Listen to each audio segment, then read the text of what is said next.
Machiegni kendo nyako Ramogi wadhi mbele kod weche manyien mag ang'ich welo. Jalendo matuklu Edward Kwach oiki e dalagi manitiere gweng' ma Simenya e kar chung' od bura ma Ugunja, kaunti ma Siaya. Ik mare no yuori gi jotelo kamano ting'o Prime Minister machon Raila Odinga, Gavana ma Kisumu Anyang' Nyong'o e kin jotelo mamoko. Raila oparo Kwach kaka jalno mane en osiep wuode Fidel Odinga kendo nolimoga familia mare kinde ka kinde. Kwach ma en achiel kuom jolendo mane ochako lendo e nyakalondo mar Hot 96, achiel kuom nyakalondo mag Royal Media Services, nowito ngimane tarik 28 dwe mar Ang'wen higani bang' tuore kuom ndalo matin.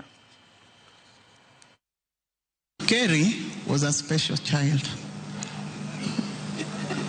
Was actually my best friend. Not because he was a gift for me from God, because I had him on my birthday. That's a really special gift.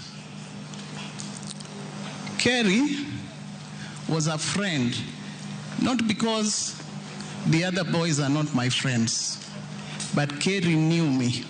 This young man was a close friend of my late son, Fidel. They were buddies with Fidel.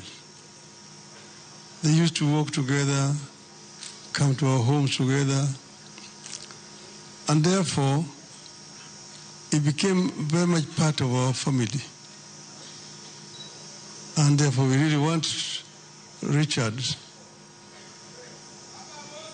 to tell you, Paul. Wamedo chwalo ote mag kuyo kachiel kod lit ne familia mag jafwambo matuklu Edward Kwach.